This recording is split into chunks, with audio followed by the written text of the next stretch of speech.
Steno वाले बाबू welcomes you. नमस्कार दोस्तों, स्वागत है आपका हमारे YouTube चैनल स्टेनो वाले बाबू में। अब तक के पिछली क्लास में आपने 6 कॉन्सोनेंट और एक वॉवल ए जो कि हैवी साउंड है वो सीखा है। आज की क्लास में हम जॉइनिंग ऑफ कॉन्सोनेंट्स सीखने जा रहे हैं जो कि पॉइंट नंबर 3 है, जहां पर हम सीखेंगे कि दो कॉन्सोनेंट्स को कैसे जोड़ करके वर्ड बनाया जाता है। ठीक है, क्योंकि अब तक जो हमने पिछले क्लास में देखा एक कॉन्सोनेंट से बनने वाले वर्ड जिसमें वॉवेल यूज़ किया गया है वो हमने किया था। तो चलिए शुरू करते हैं। Point number 3, joining of consonants.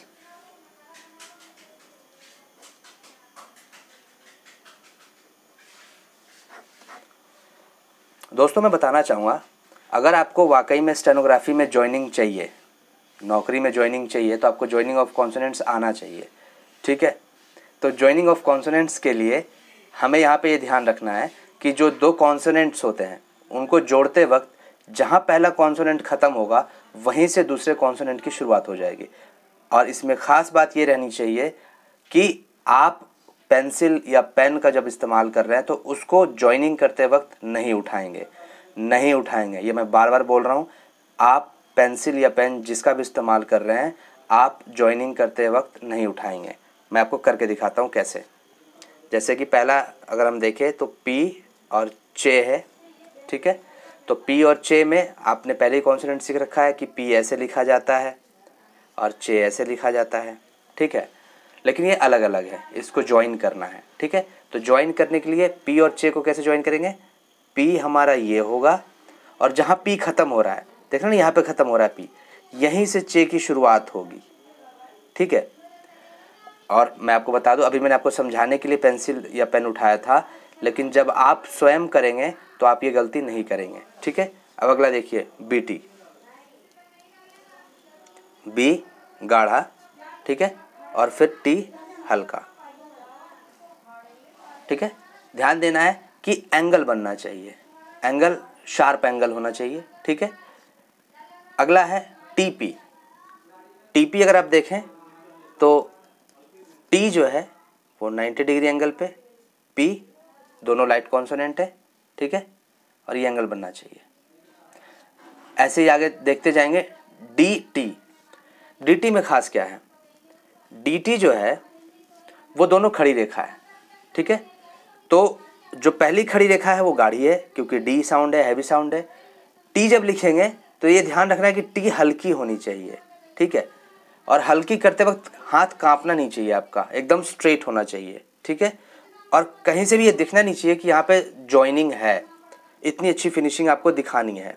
ठीक है, और जब डार्क करेंगे तो उसको रिपीट नहीं करना है, एक ही बार में डार्क होना चाहिए। अगर आप पेंसिल इस्तेमाल करेंगे तो हल्का सा ज़्यादा जो है प्रेशर अप्लाई करेंगे तो वो डार्क हो जाएगा।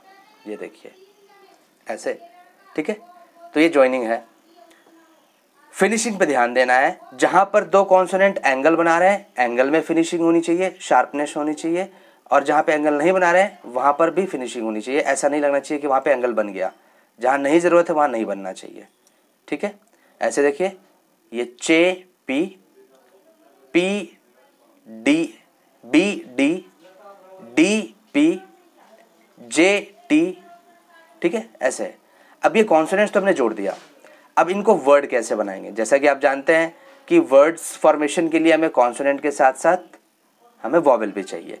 तो एक एग्जांपल देखते हैं। हमने पहले पढ़ा था पे, अगर याद हो पिछली क्लास में हमने पे पढ़ा था। तो पे जो है इसमें एक ही कॉन्सोनेंट है तो हमने एक कॉन्सोनेंट ले लिया था। फिर ए साउंड है तो हमने ए जो साउंड है वो हैवी वाला है तो हमने हैवी डॉट लगा दिया था।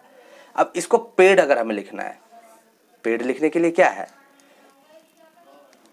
पी कॉन्सोनेंट है, हमें पता है पी कॉन्सोनेंट है। अब इसमें एक और कॉन्सोनेंट है डी। अब आप ये गलती कतई ना कीजिए कि ये जो पी के बाद वॉवेल है आप सोचे कि पहले मैं ये लगा दूं फिर डी बनाऊं, ऐसे नहीं करना, ये गलत प्रैक्टिस है। ठीक है, ये प्रैक्टिस बिल्कुल ही गलत है। आपको करना कैसे है? पहले दोनों के दोनों कॉन्सोनेंट यानी जितने भी वर्ड आप बनाओगे ना आने वाले टाइम में, आपका पहला फोकस, आपकी पहली ड्यूटी ये होनी चाहिए कि आप कॉन्सोनेंट बनाओ, बाद में वोवेल बनाओ, ठीक है। तो पेड में देखो, ये कॉन्सोनेंट है पी, ये कॉन्सोनेंट है डी, ठीक है, ये दोनों कॉन्सोनेंट हो गए। उसके बाद यहाँ पर वोवेल लगा दिया, ठीक है।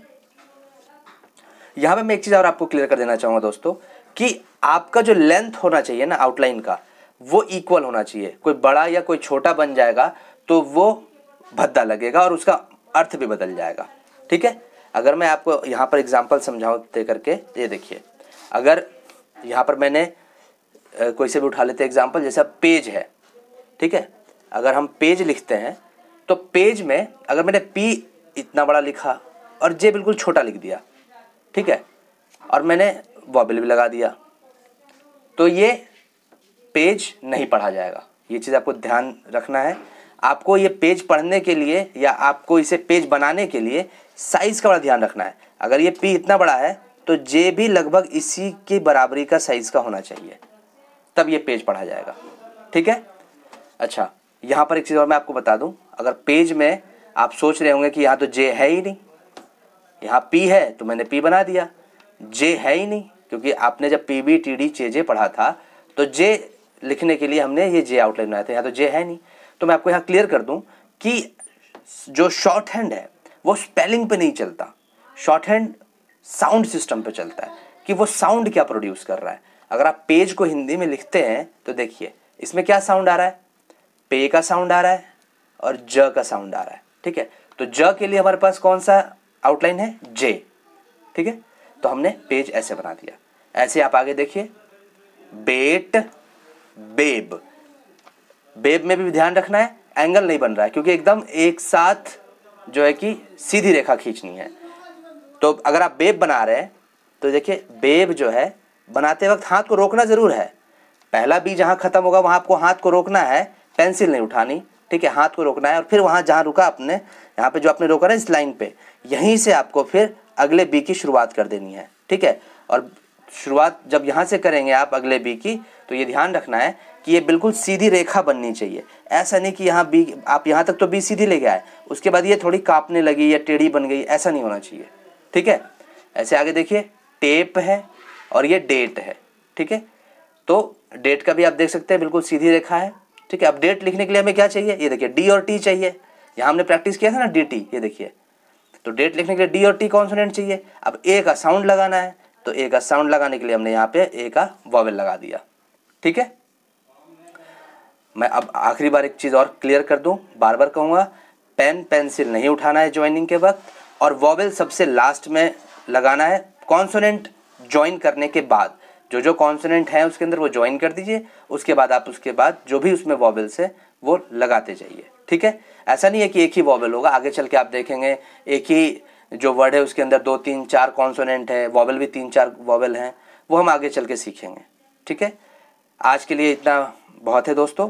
अगली क्लास में हम पॉइंट नंबर 4 सीखेंगे, वोवेल ई जो कि शॉर्ट ई कहलाता है, और शॉर्ट फॉर्म्स जो होते हैं वो सीखेंगे। तो फिर मिलते हैं अगली क्लास में। Thank you. Please like, share and subscribe the channel. Thank you.